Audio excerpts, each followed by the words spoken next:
থেকে দেখলে মনে হবে কোনো দানবীয় বিশাল হাত পৃথিবীর বুক চিরে ডান্সে মাটি, কিন্তু ভালো করে তাকালে বুঝবেন এটা কোনো সিনেমার সিজিআই না, এটা বিগ মাস। এটি ইলেকট্রিক দ্বৈত যা এক সময় আমেরিকার কয়লা খনিগুলোতে রাজত্ব করত। বিগ মাস্ক ছিল একটি ওয়াকিং ড্র্যাগ লাইন। এর ওজন ছিল 13,500 টন, মানে প্রায় 200টি রেল ইঞ্জিন একসাথে দাঁড়ালেও এর সামনে ছোট মনে হবে। তবে যে তথ্যটা সত্যি অবিশ্বাস্য সেটা হচ্ছে এর শাবল। এটি একবারেই তুলতে পারত 325 টন। রেল বা চাকা নয়, নিজে নিজে পা ফেলে ধীরে ধীরে এগোতো। এর কাজ ছিল কয়লা। এটি আর চালু নেই, 1999 সালে বন্ধ হয়ে যায় এর কাজ। অ্যান্টোনভ AN-225 মৃয়া এটা কোনো সাধারণ বিমান নয়, এটা ছিল এক আকাশ জুড়ে দৈত্য যার নামে কাঁপতো রানওয়ে আর বিস্ময়ে তাকিয়ে থাকতো মানুষ। 6টি জেট ইঞ্জিন, 88 মিটার পাখার বিস্তার, মানে একটা ফুটবল মাঠের চেয়েও বড়। পূর্ণ লোডে ওজন প্রায় 640 টন। এমনকি পৃথিবীর অন্য কোনো বিমান একে টেক্কা দিতে পারেনি।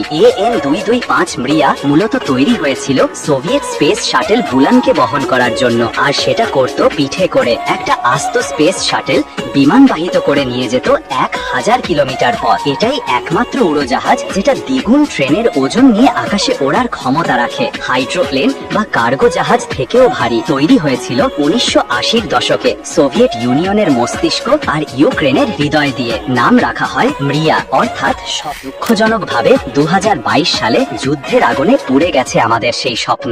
বিশ্বের সবচেয়ে বড় বিমান আজ আর আকাশে নেই, কিন্তু মৃয়া কখনোই হারিয়ে যায়নি। কারণ কিছু জিনিস শুধু ইঞ্জিন আর ধাতু দিয়ে তৈরি হয় না, তা তৈরি হয় স্বপ্ন, সাহস আর আকাশ ছোঁয়ার ইচ্ছা দিয়ে। এটা কোনো সাইফাই নয়, এটা স্ট্র্যাটো লঞ্চ রক, পৃথিবীর আকাশে ওড়ার মতো তৈরি হওয়া সবচেয়ে বড় উড়ন্ত দানব। এর উইং স্প্যান 385 ফুট, মানে পুরো একটা ফুটবল মাঠের থেকেও বড়। এমনকি বোয়িং 747 বা এয়ারবাস A380 থেকে।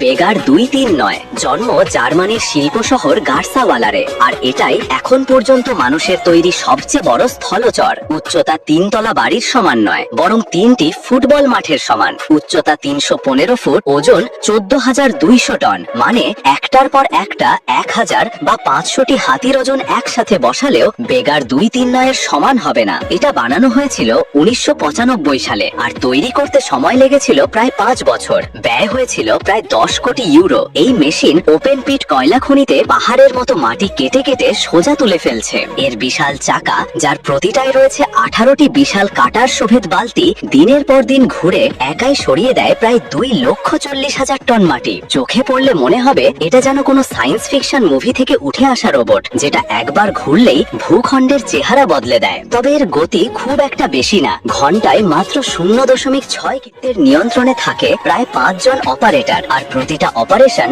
চোখ ধাঁধানো নিখুঁত। বেগার 239 শুধুই একটা খনন যন্ত্র না, এটা সেই মেশিন যেটা পাহাড় ভেঙে শহর বানায়, যেটা প্রমাণ করে মানব জাতির হাত কতটা বিশাল হতে। পৃথিবীর সবচেয়ে বড় ট্র্যাক চালিত যান, এর নাম নাসা ক্রাউলার ট্রান্সপোর্টার 2। এই দৈত্যাকার যন্ত্রটির ওজন প্রায় 3000 টন, তবে অবাকাণ্ড এটা নিজে 8000 টন পর্যন্ত ওজন বহন করতে পারে। 1965 সালে তৈরি হওয়া বিখ্যাত এই ক্রাউলার বানাতে সময় লেগেছিল প্রায় 2 বছর, আর খরচ হয়েছিল প্রায় 140 মিলিয়ন। এতটাই বড় যেন একটা ছোট ট্রেন সিস্টেম।